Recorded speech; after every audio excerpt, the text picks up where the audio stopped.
दोस्तों ये घटना है सन 2012 की और ये घटना जिला आगरा की है, जिसमें एक लड़की की शादी में महज 3 दिन बाकी थे और वो अपने प्रेमी के साथ बारात आने से 3 दिन पहले फरार हो गई। तो इस घटना को आप सुनेंगे, आपको हम पूरी घटना बताएंगे किस प्रकार से क्या घटना में हुआ।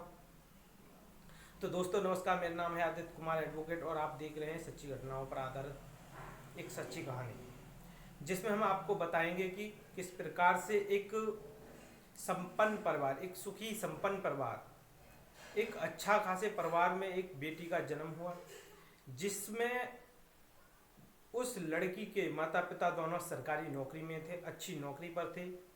2 भाई थे, वो भी सरकारी नौकरी में थे। सुखी संपन्न परिवार, धन सम्मान सब कुछ था उनके पास। अपनी बेटी का, उस लड़की का पालन पोषण भी उन्होंने बहुत ही अच्छे से किया। जो सामान चाहिए था वो सामान उस लड़की को प्राप्त हुआ।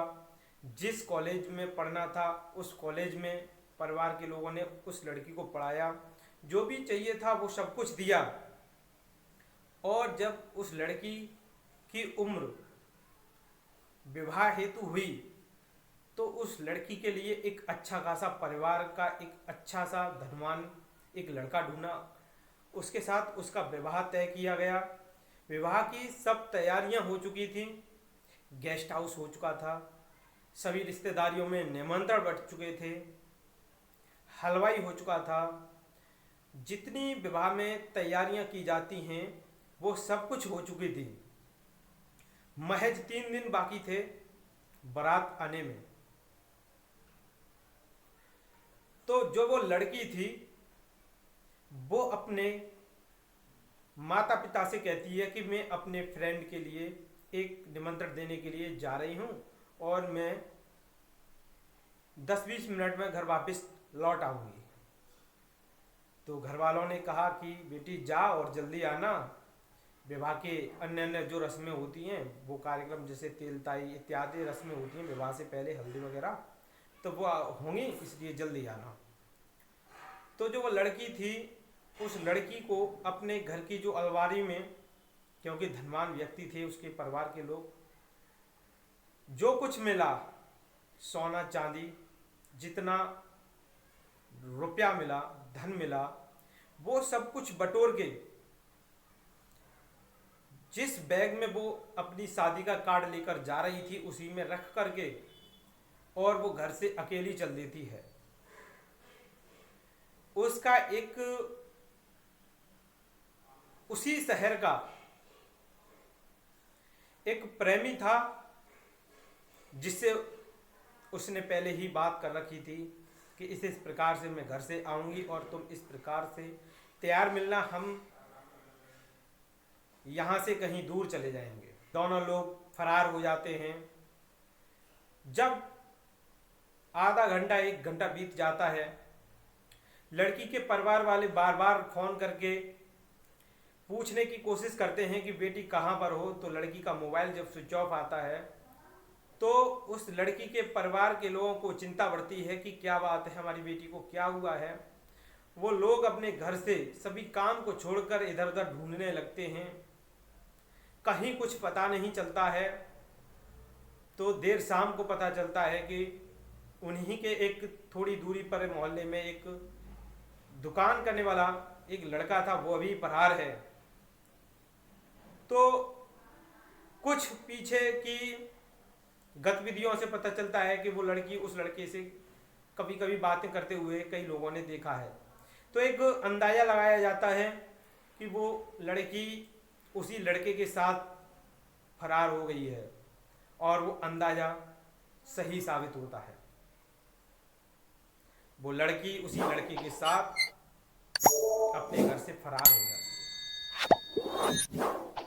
लड़की के जो पिता होते हैं, जो भाई होते हैं, वो लड़के वालों से कहते हैं कि भाई हमारा सर आपकी ज्योति, हम आपसे माफ़ी मांगते हैं, हमारी बेटी ने इस प्रकार का कदम उठाया है कि वो हमारे घर से चली गई है। अब आप जो भी चाहें वो हमें सज़ा दे सकते हैं। वो जो व्यक्ति सरकारी नौकरी में एक उच्च पद पर था, उसको अपनी बेटी के कारण बहुत कुछ सहना पड़ा, बहुत कुछ सुनना पड़ा। लेकिन एक बार आजकल के वर्तमान समय में, इस मॉडर्न ज़माने में, बेटियां भी ये नहीं सोचती हैं कि हमारे माँ बाप का, हमारे भाइयों का, हमारी बहनों का इस प्रकार के कदम उठाने से क्या प्रभाव पड़ता है और हम इस प्रकार के कदम क्यों उठा रहे हैं। वो सिर्फ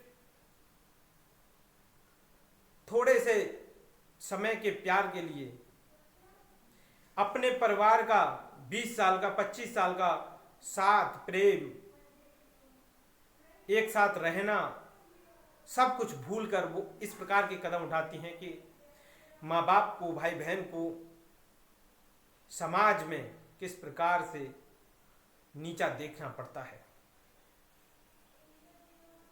फिर हुआ ये कि ये सब कुछ होने के बाद उन्होंने माफ़ी मांग ली। लड़के वाले बहुत अच्छे थे, जहाँ से बारात आ रही थी उन्होंने कहा कोई बात नहीं, उनका आपस में फैसला हो गया।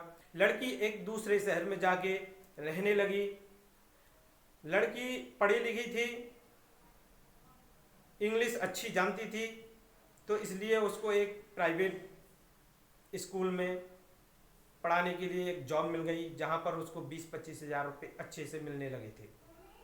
लेकिन लड़का कुछ करने की इच्छा नहीं करती थी, वो जहाँ पर उन्होंने रूम लिया था वहीं पर रहता रहा। तो उनकी ये प्रेम कहानी, एक साथ रहकर उन्होंने कोर्ट मैरिज भी की थी। उसके बाद वो 7 साल तक एक साथ रहते रहे। उनके संसर्ग से कोई भी संतान उत्पन्न नहीं हुई। उसके बाद उनमें आपस में 7 वर्ष के लंबे समय बाद थोड़े बहुत विवाद हुए। तो फिर उस लड़की को अपना घर याद आने लगा। तो वो लड़की ने अपने घर वालों से फ़ोन के माध्यम से बातें की। घर वाले क्योंकि पढ़ी लिखी फैमिली थी, सभी नौकरी पेशा वाले थे, मॉडर्न ज़माने में जीने वाले व्यक्ति थे, तो उन्होंने कहा कि बेटी कोई बात नहीं, जो तुमने कदम उठाया वो गलत था, तुम्हारा जीवन यदि अंधकार में है तो तुम घर पुनः वापस आ सकती हो, तुम्हारे लिए हमारे घर के दरवाजे हमेशा हमेशा के लिए खुले हैं। क्योंकि परिवार के जो लोग होते हैं, माँ बाप जो होते हैं, वो बहुत दयालु होते हैं। तो उन्होंने इस प्रकार से अपनी बेटी को अपने घर बुला लिया। क्योंकि उन लोगों की कोर्ट मैरिज हो चुकी थी, तो वो डाइवोर्स देना चाहते थे, तलाक करना चाहते थे। तो बहुत मुश्किल से फैमिली कोर्ट में एक तलाक का दावा डाला। उसके बाद लड़के को बहुत मुश्किल से राजी किया। लड़का तलाक देने के लिए तैयार नहीं था। बहुत मुश्किल से दोनों में डाइवोर्स हुआ और वो अपने परिवार में दोनों लोग चले गए। लेकिन आजकल की सिचुएशन, आजकल का समाज इस प्रकार हो रहा है कि किस प्रकार से हम अपने परिवार के, अपने समाज के बारे में न सोचते हुए इस प्रकार के कदम उठाते हैं कि हमारे परिवार के लोगों को हमारे समाज के अंदर नीचा देखना पड़ता है। हम अपने जीवन में एक खुशी के लिए ऐसे ऐसे कदम उठा रहे हैं युवा, जिससे कि हमारे परिवार के लोगों को नीचा देखना पड़ रहा है। और अंत में वही होता है जो परिवार वाले लोग कहते हैं कि वो गलत कर रहे हो तुम, जो हम करेंगे वो तुम्हारे लिए अच्छा ही करेंगे। लेकिन जब वो समझ में नहीं आती है, युवा कदम उठा लेते हैं। लेकिन 2-4 साल में, 6 साल में, 10 साल में उन युवाओं को पता चलता है कि जिनका उन्होंने हाथ थामा है वो उनके साथ गलत बर्ताव कर रहा है, उनके लिए बहुत अच्छा व्यक्ति नहीं है। तब उनकी आंखें खुलती हैं और तब वो अपने परिवार की तरफ वापस लौटते हैं। मेरा युवाओं से ये कहना है कि प्रेम करना कोई गलत बात नहीं, लेकिन अपने परिवार के लोगों को राजी करें कि हम उससे प्रेम करते हैं, हमारा उसके साथ विवाह कीजिए। ये परिवार के लोग अच्छा समझते हैं तो परिवार के लोग आपकी बातों को अवश्य मानेंगे और आपका विवाह आपके प्रेमी के साथ अवश्य कराएंगे। एक बार पूछ कर देखें, कोई गलत कदम उठाने से अपने परिवार की बेइज्जती, बदनामी न कराएं। इसलिए मेरा आप लोगों से निवेदन है कि युवा पीढ़ी सुधरे और हम सब लोग ऐसे कदम ना उठाएं जिससे कि हमारे परिवार वाले लोगों को नीचा देखना पड़े, बदनामी करनी पड़े। तो आपको इस सच्ची घटना को सुनाने का मेरा तात्पर्य यही था कि आपके परिवार के बच्चों पर भी आप ध्यान रखें, जवान होते हुए युवाओं पर ध्यान रखें कि किस प्रकार के आपके युवा कदम उठा रहे हैं।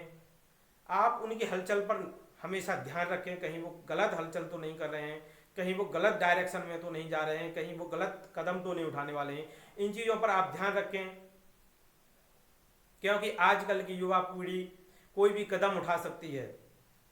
और मेरी युवा पीढ़ी से विनती है कि अच्छी दिशा में आप कदम उठाएं, जिससे कि आपके परिवार का, आपके समाज का, आपके देश का नाम हो। ऐसे कदम उठाएं। तो ऐसी वीडियो देखने के लिए हमारे यूट्यूब चैनल को आप सब्सक्राइब करें और बेल आइकन दबाएं, जिससे कि हमारी आने वाली वीडियो आप लोगों तक पहुंच सके।